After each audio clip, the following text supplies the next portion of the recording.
Welcome to Online Classes with Yoga Cheryl. Today we will continue our sequences into prone back bends, and we'll focus specifically today on 3 back bends that have a very similar body position. One is bridge pose or setu bandha. The next will be bow pose or dhanurasana, and finally camel pose or ustrasana. So they each require opening of the fronts of the thighs, the quadriceps, and the hip flexors, and some opening of the shoulders as well. So for props, we'll need 2 blocks and a bolster. You might also need a strap if it's difficult for you to reach back and grab the foot from laying on the stomach. But let's get started from there. So our first posture is going to be practicing bridge position. So this gets us in the mindset of there are these positions in our asana practice that can be done in different ways depending upon how we're facing gravity, whether we're sitting or lying or kneeling or on the abdomen. So first for bridge pose, you'll lay down on your back in constructive rest.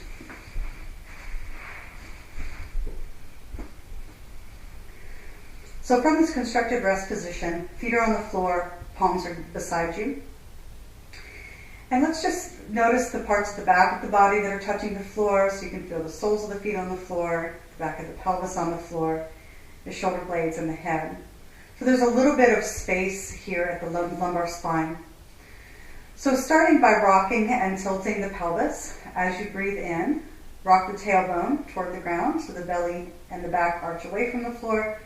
And on the exhalation, press into the feet and ground the lower back into the floor, belly pulls in. Inhale, arch the spine. Exhale, flatten out the spine, belly pulls in. So just feeling those actions in the hips and in the lower back. The next time you come to your exhalation position, which is a neutral or a flat spine, the next time you inhale, then push down into the floor with your feet and arms and lift the pelvis toward the ceiling. Keep lengthening the tailbone toward the backs of the knees, and then release. So take a breath in, lifting up into bridge, setu bandha, and exhale, release. So the key factor in this posture is the pressing of the tops of the thighs forward. That'll happen in all of the other back bends that we do today. So there's this idea of lengthening the tailbone, belly pulling up, tailbone lengthening down. And you'll start to feel a little stretch here at the quad, depending on how high you come up. Do 2 more. Try not to let the knees widen, keeping them the same distance apart. And last time, inhale, lift, and exhale to lower. Separate the feet to mat's width. Arms can come a little bit further away. Let's do a little windshield wiper now to stretch the quad. So let the knees go to the left, halfway to the floor. Exhale, bring the legs into the center. Inhale to the right, about halfway to the floor. Exhale, bring the belly in and draw the knees to center. So just back and forth gently. Inhale and exhale. Inhale and exhale. The next time you go to the left, stay on the left. And then from the right hip, the internally rotated side, to the right knee, lengthen into the knee and raise that right arm up and over the head. So you're feeling a gentle stretch down the side body. There's no need to get the knees closer to the floor here. They are instead lengthening that right knee away from the top of the head, and then exhale, belly in and back to center. And then inhale to the right with the knees from the left hip down through the left thigh towards the kneecap. You're lengthening as you lift the left arm over the head and stretch.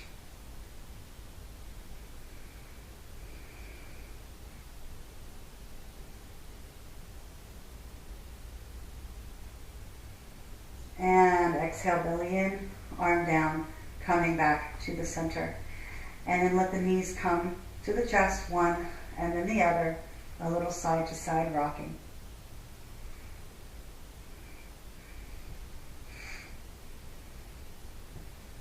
And then rocking over onto your side and pushing up to sitting, and then to kneeling.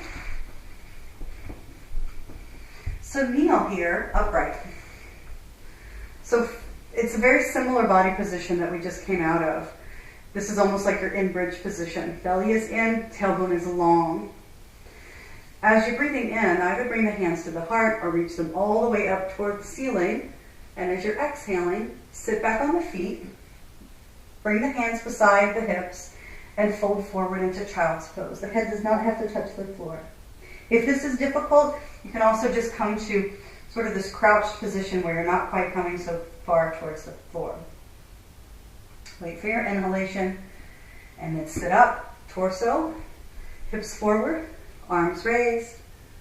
Exhale, sit, hands back, folding forward. Inhale, sit up, hips lift, arms raised. Exhale, sit back, arms down, and release forward. Now once you get used to these three movements, you can start to do them together. What I don't want you to do is to be in this kind of a position where you're leaning forward and the arms are out. This loads the lower back and it's not that comfortable. So you can kind of swing them all into one movement, which will look like this. Inhale and exhale. Inhale, float up. Belly in, tail long, pelvis slightly forward. Exhale, float back. One more time. Inhale, float up. And exhale, surrender forward. And bring the hands under the forehead to rest for a moment in child's pose.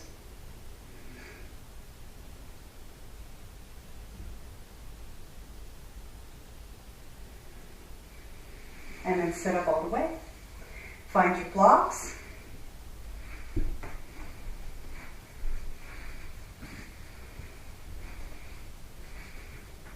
Bring them either on the second height, as mine are, or on the third height. We're going to come into a lunge, kind of a forward lunge. Right leg forward. Don't be so long in the lunge, like a deep lunge. We're going to stay more upright here. So the left thigh is getting a stretch. Belly is lifted, tailbone is long. Back toe is going to turn under.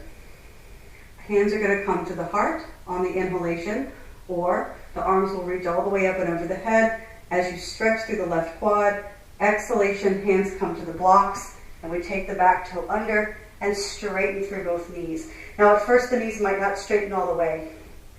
Notice I am not trying to get my left heel on the floor. Inhale, lightly land on the floor with the back knee. At the end of the inhalation, the arms reach up. Exhalation, the hands come to the blocks and the legs straighten. Right hip pulls back away from right foot. Inhale, land, and sweep up. Exhale, hands to blocks, and extend. Inhale to here, and exhale to here, and hold. So just stretching into the hamstring of the right leg and the calf of the left leg. Keeping the heart lifted. Now, of course, the higher the blocks, the easier this gets. So if you're on high blocks, these don't do so well on the ends, but if you have a standard set of blocks, you can be more up here. That's fine. All right, and then inhale to land and change sides. And start out, lifting up, belly in, tail long, back toe turns under, and we extend into the legs. Inhale to land, sweeping up on the end of the inhalation, and exhale, extending. Inhale to here, and exhale, and extend. Last one, land on the inhale, and reach up, and exhale. Coming into pyramid position, make sure that the legs are hips distance apart, widthwise, drawing back on the left hip, and letting the heart reach forward.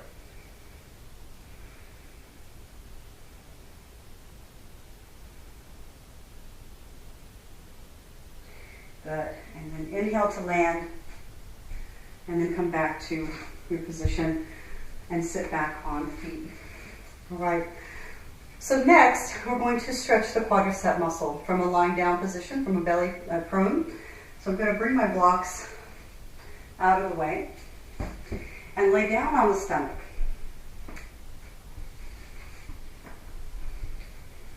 So start out with the hands under the forehead. Make sure you are on the center of your kneecaps. And just see, if you bend your right knee, notice how close can you pull that right heel toward the hip. Don't pick up the pelvis, but instead press the pelvis down into the floor. And then release. And try it on the other side, just seeing how the knees are bending without any assistance. Now the goal here is to actually hold the foot with the hand.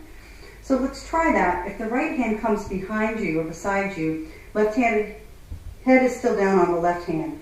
Picking up the right foot and reach back to hold on to the ankle or the front of the foot. So at first we're going to pull the heel toward the buttock, keeping the front of the pelvis pushing forward. So again, creating that very slight pelvic tuck. This is to stretch the front of the thigh, the quadriceps.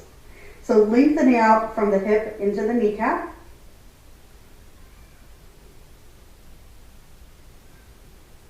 If you cannot reach your foot, you can always wrap a strap around the ankle and pull in with the strap. And then release. Be careful not to kick the ground. Switching sides. Left knee bends, holding the ankle. Drop the front of the pelvis into the ground, and then pull with the arm, lengthening out into the knee. And just hold here, feeling that deep stretch in the front of the thigh.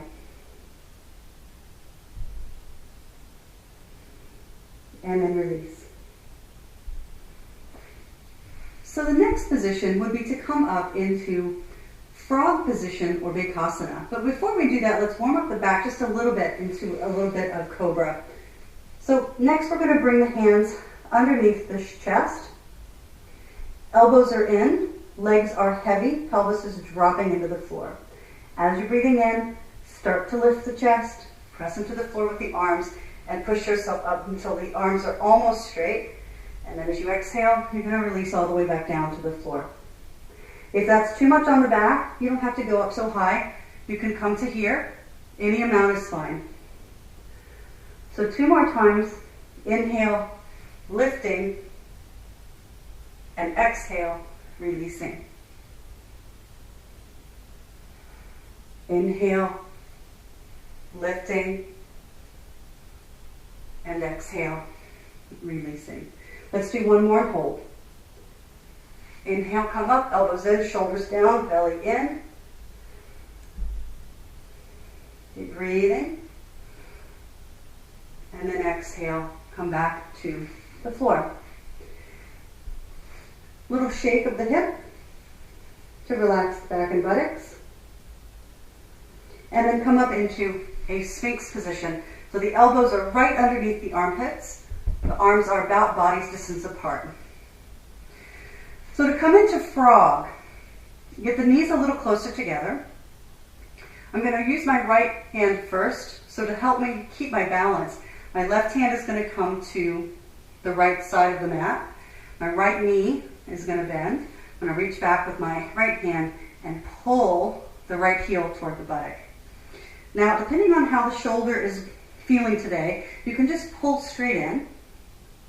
Or if you've got no issues with your rotator cuff, you can try taking the heel of the hand on the toes and then turning the hand around. This is more of the classic hold. So just holding here and then releasing.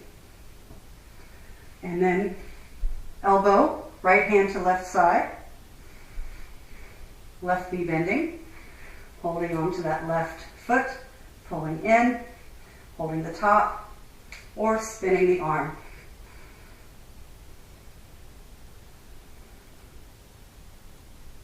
Good. And then releasing. Back to the floor, a little wiggle.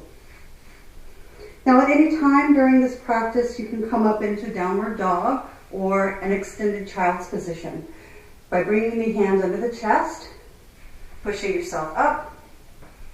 Extended child would be here, or coming all the way up into downward dog if you like, to lengthen the back. Create that nice long sense. You can always bend your knees if you need to. So take a few breaths into the back body, feeling the stretch, feeling the length after those back bends. And then inhale to the knees, and exhale, we're going to go back onto the abdomen. This time for bow position.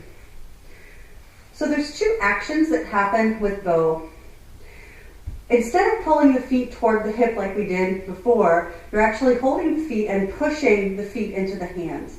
So this is going to draw the upper body up a little higher. So bring the right foot in, hold the ankle, make sure the knees stay close together, bring the left foot in and hold that ankle. So instead of pulling down, we're actually pushing the feet to the hands to lift up.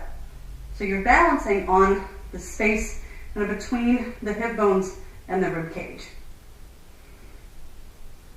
So keep breathing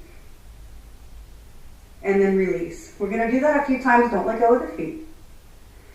Take a breath in and lift.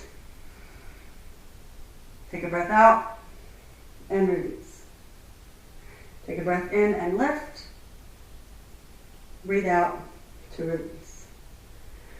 One more time. Lift up, hold for a breath or two, and then release. Be careful as the feet come down, head on the hands, and a little wiggle.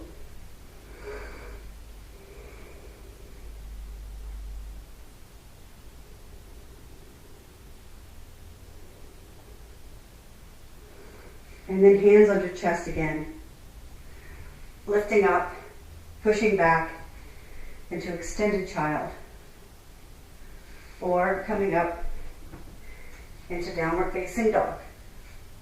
Finding length, bending knees if necessary, heels kind of high, pubic bone reaching back between the sit bones, or if you have the flexibility in your hamstrings, can you straighten the knees without allowing the back to round. And then inhale to the floor, and sit back again. All right, so taking a little break now from the back bend, or at least that kind of back bend, we're going to come into pigeon position. So with pigeon, if we start in that all fours position again, you're going to let the right leg come forward. So the knee comes all the way up to the back of the wrist, and then the left leg starts to slide back. Now the hands can come to either side. You can even use blocks here to make the back bend a bit more deep. So the blocks go under the hands in whatever height you like. The higher the blocks, the more challenging this is. And you're lifting the chest up, stretching the left hip flexor and psoas. So belly draws up, tailbone releases down. And the breath moves fluidly through the body.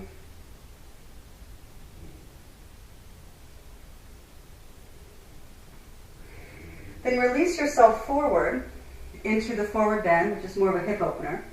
You can bring the hands under the head again, or be in the Sphinx arm position.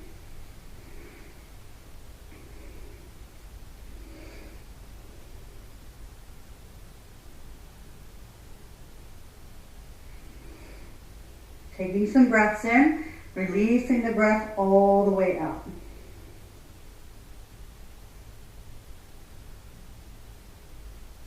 And then hands come back to your blocks, lifting up through the upper body. Just swing the right leg back. And then bring the left leg forward into the other side. Lifting up through the chest. Pulling the navel up, tailbone long.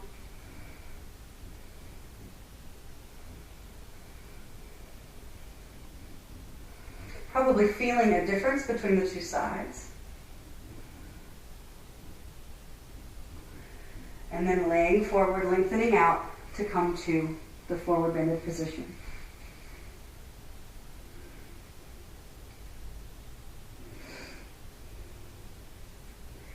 Full exhalations.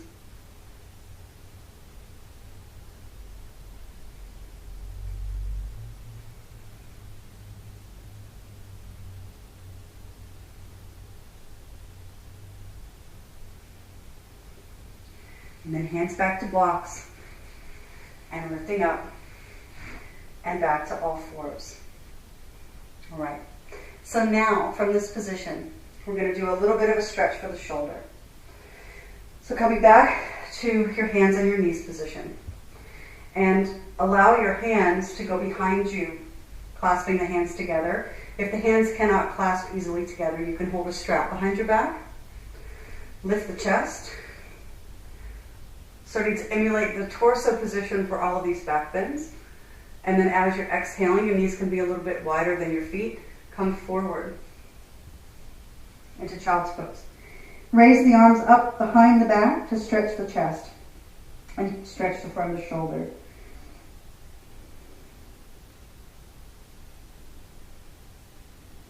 Keep some space between the shoulder blades, and then release the arms, release the hands, and rest in child's pose for a moment.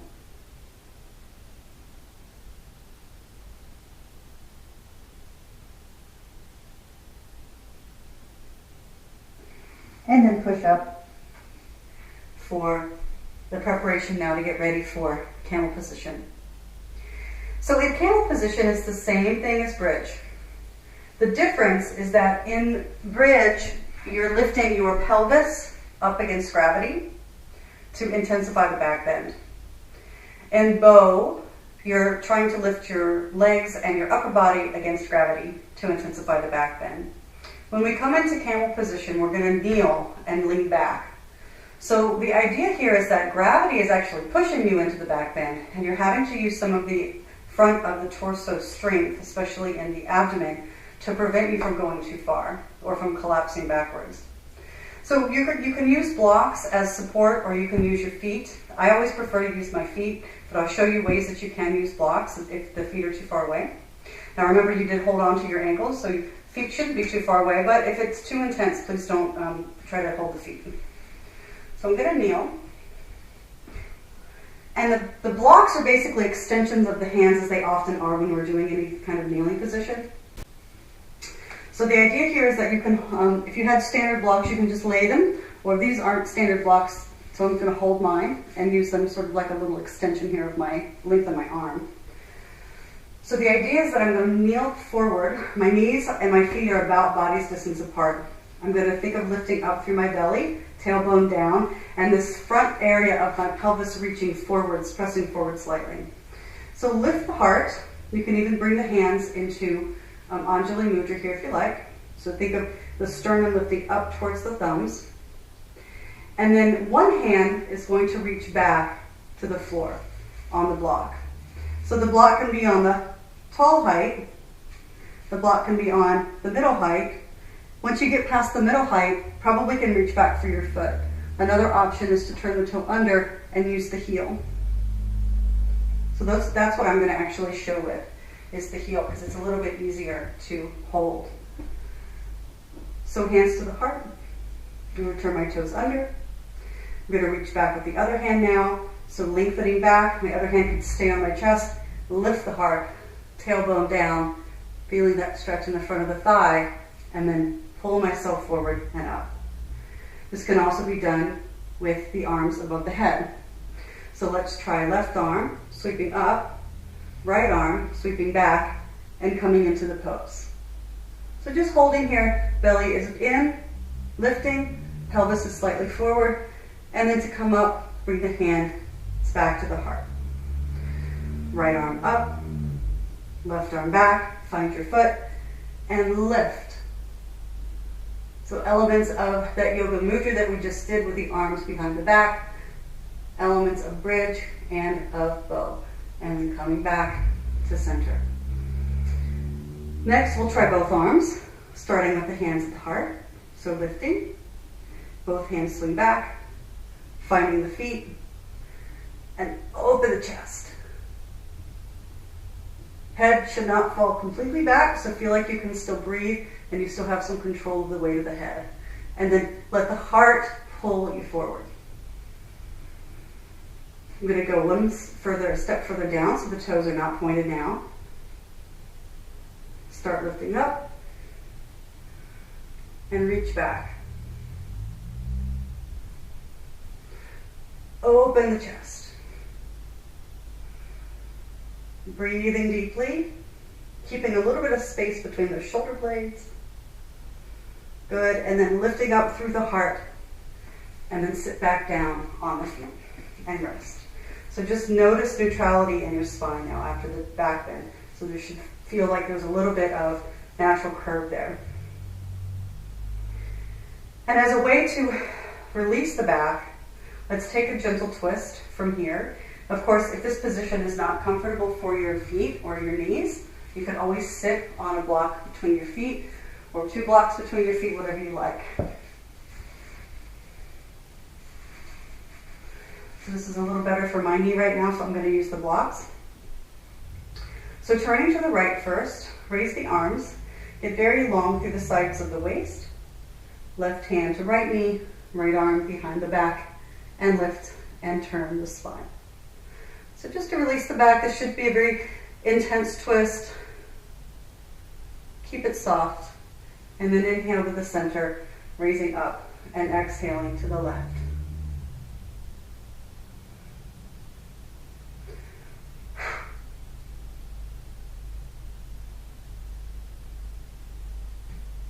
And then back to the center. And then a little side bend as well. So we'll side bend to the right first. Right hand to the floor. Left arm is going to reach up and over. And then release. And the same on the left side. Left arm to the floor. Right arm reaches up and over. Just to make some space now in that low waist. And then back to the center. If you'd like one more downward dog, feel free to take it or do an extended child. So find length, find some space for those calves as well.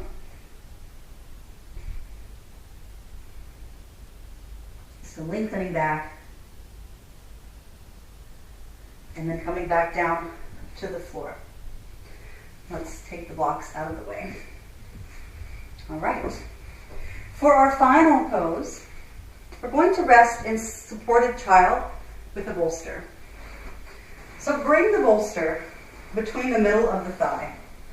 The idea here is that the back should be shaped kind of like an egg. You don't want to be in this position where your butt is up in the air and your head is crashing down into the floor. You actually want the back to be rounded. So the bolster is here to support the chest and perhaps the abdomen. You can have more than one bolster or blankets here if you need to. You can also have something under the hips. If you do have something under the hips, however, the support under the chest will have to be taller. So lengthen forward, let the hips stay low, and instead of having the chin on the bolster, turn the head to the side or do the forehead down. And you can always use your hands under the forehead so you don't squish your nose. So the tailbone should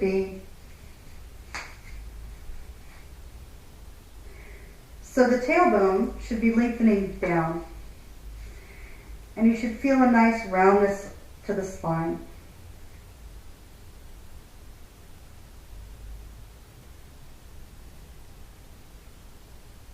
So breathing into the space of the back of the waist.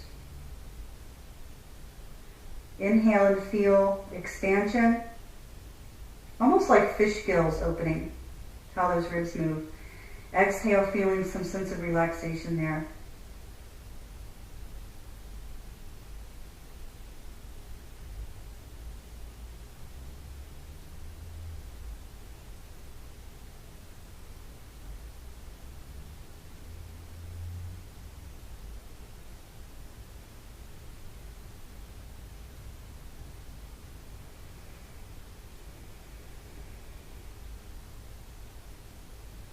So stay here as long as you like. We will eventually come into Shavasana. So as the music plays, you've got about 10 minutes to rest. So you can divide that 10 minutes up however you choose. When you are ready to come into your final resting position, you will come into Shavasana. Use your bolster under your knees.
Taking a deep breath in and out,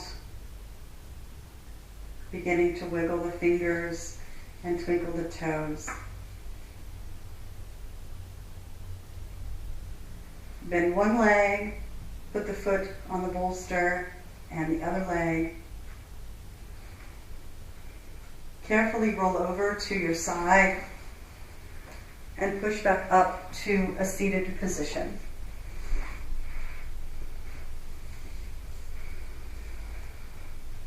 Hands come to the heart. So thank you for joining me for your practice today. Namaste.